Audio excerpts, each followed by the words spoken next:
Assalamualaikum warahmatullahi wabarakatuh. Balik lagi bersama Jody White Channel.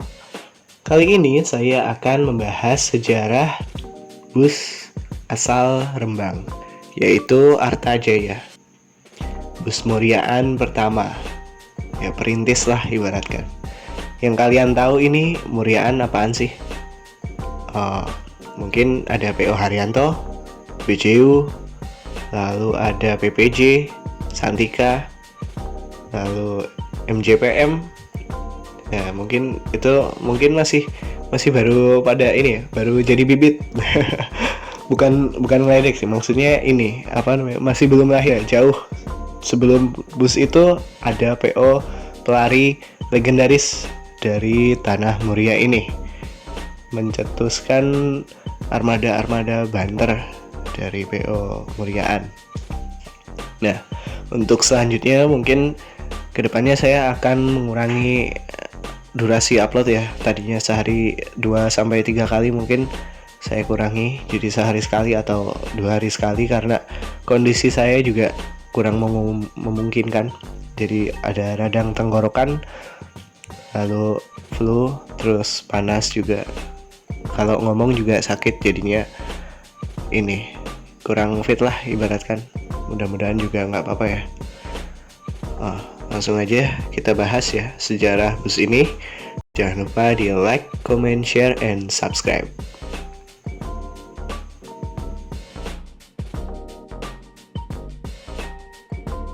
Saya kutip informasi ini dari didiksalambanu.wordpress.com dan keterangan dari Om Wayan Feria Sandi. Lalu saya perbaiki dan tulis ulang sejarah PO Artajaya ini.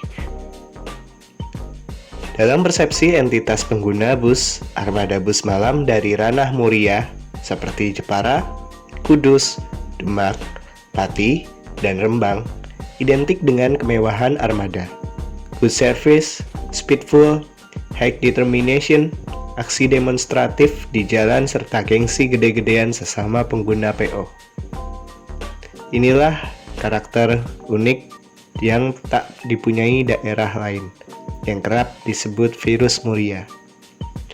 Menanggapi virus ganas yang bersifat regeneratif dan akhirnya memberi warna deru operasional bus-bus dari lereng Gunung Muria, di dalam hati ini tergelitik pertanyaan, siapa pertama kali pencipta virus penyebab bus-bus kudusan terkesan glamor, wah dan tak ada matinya? Siapa peletak dasar standar minimal pelayanan bagi penumpang untuk mengakomodir karakter sosial budaya masyarakat pesisir timur Jawa Tengah? Awal tahun 80-an, jalur Kudus Jakarta masih dikategorikan sepi. Bukan karena sepi penumpang, karena waktu itu sudah banyak warga yang merantau ke ibu kota, tapi sepi armada. Justru yang ramai adalah jalur jarak jauh, Jakarta-Surabaya atau Jakarta-Malang. Imbasnya calon penumpang harus lari ke Semarang bila hendak ke Jakarta, karena jumlah bus sangatlah terbatas. Begitupun sebaliknya. Biasanya naik bus dari Surabaya, yaitu PO Indonesia atau PO Adam. Di Semarang nanti ada PO Sidorukun, PO Brijaya, PO Jaya Bakti, JBS, Sumber Bakti, dan lain-lain. Serta kelas eksekutif dilayani oleh PO Sari Mustika, otobus yang notabene plat H tapi membuka jalur Muria. Karena otobus asli Muria seperti PO Nusantara, PO Trisumber Urip, dan PO Slamet pada saat itu belum menggarap pasar ibu kota. Apa pasalnya? Karena di sepanjang jalur itu juga dilayani PO-PO mewah seperti Raseko, Lorena, Kramat Jati, Pahala Kencana, dan lain-lain. Tetapi minimnya agen penjualan tiket di sepanjang jalur tersebut, apalagi PO-PO itu jarang melayani penumpang di daerah tersebut karena minimnya seat yang tersedia. Pelan tapi pasti, peluang ini diendus oleh salah seorang pengusaha dari Lasem, bernama Bing Sunarso. Pengusaha etnis Tionghoa ini mendirikan PO yang dilabeli nama Artajaya, yang artinya uang. Bisa dikonotasikan rezeki, yang akan terus berjaya. Membuka bus malam dengan trayek Lasem Jakarta dan Cepu Jakarta. Bekal Ombing sendiri adalah modal pengalaman mengelola bisnis transportasi angkutan ekspedisi barang. PO Artajaya ini didirikan pada tanggal 6 Desember 1982. Awalnya Artajaya hanya menyediakan bis malam non-AC dengan mesin Mercedes-Benz, mesin depan seri OF, berkaroseri Morodadi. Namun, penyediaan armada seperti ini kurang mendapat respon positif dari pasar karena aspek sosio-kultural masyarakat Jawa Tengah bagian timur yang maunya kelihatan bergaya saat pulang kampung atau saat balik ke Jakarta, termasuk dalam urusan armada yang akan dinaikinya.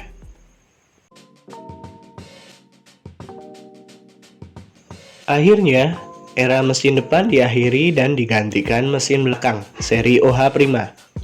Dilengkapi pendingin udara dan toilet, serta urusan karoseri tetap mempercayakan pihak Morodadi.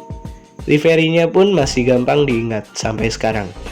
Berupa garis-garis tegas berwarna coklat tua, dikombinasikan coklat muda, dengan background warna Aurora White, logo Artajaya mirip logo maskapai penerbangan Singapura, atau SIA.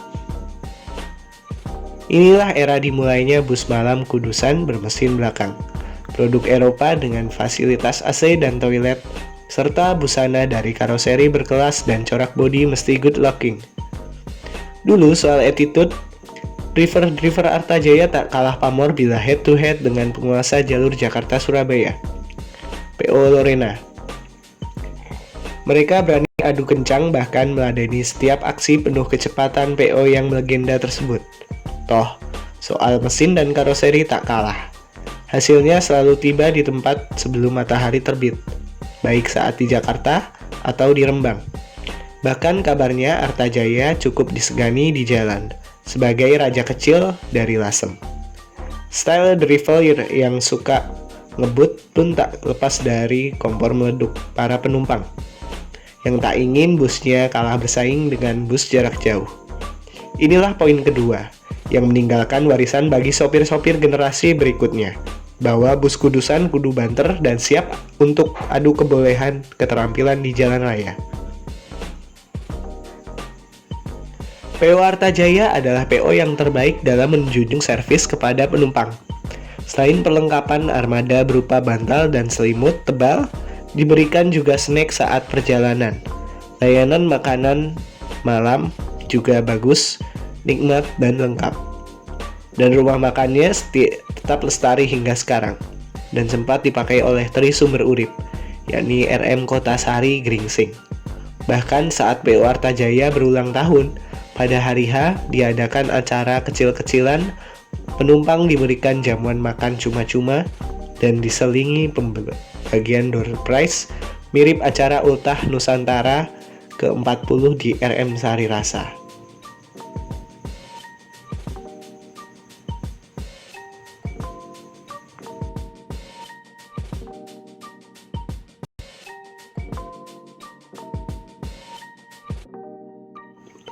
Jaringan agennya hingga ke kota Cepu dan Blora, dengan disediakan kendaraan feeder, mikrobus, yang akan menjemput dan mengantar penumpang. Penumpang cukup terbantu, apalagi saat itu masih jarang ada angkutan yang beroperasi di jalur Rembang Blora Cepu. Inilah karakter virus ketiga yang akhirnya menjadi standar pelayanan minimal yang selanjutnya dianut PO-PO Kudusan yang eksis sekarang. Sayang, kejayaan PO Artajaya runtuh di akhir tahun 90-an. Infonya sekitar tahun 1996 akhir. Bukan karena mismanagement dan ditinggal pelanggannya, namun tiada generasi penerus Ombing yang mau melanjutkan usaha PO-nya. Di saat Ombing ingin pensiun menikmati hari tuanya, at last, PO Artajaya dijual kepada Tri Sumber Urip, yang ownernya masih punya hubungan saudara dengan Ombing. Setelah diakuisisi Bahdo, owner Tri Sumber Urip, TSU pun mengoperasikan 2 unit Galaxy Excel Mercy 1526 dan Galaxy Excel Hino RK8, serta Scorpion King berjulukan Tondano dan Ranau. Namun pada tahun 2015 KPS Artajaya habis. Kemudian nama Artajaya dilebur beriringan dengan nama TSU yang juga dilebur menjadi Madukismo.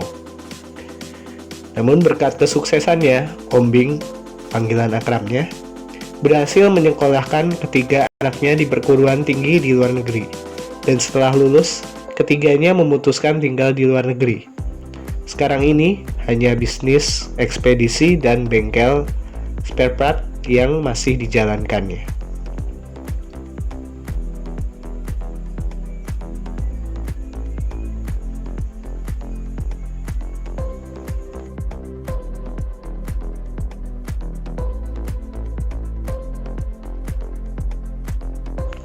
Nah, itulah sejarah singkat dari PO Artajaya ini. Mohon maaf bila banyak kekurangan, nggak enak didengar atau salah pengucapan, salah kata, dan lain-lain. Mohon maaf sebesar-besarnya. Dan mungkin ada yang mau menambahkan informasi di kolom komentar ya, monggo silakan. Atau punya pengalaman dari kejayaan Artajaya ini, nah monggo silahkan juga taruh di kolom komentar ya. Jangan lupa di like, comment, share, dan subscribe juga ya. Dadah.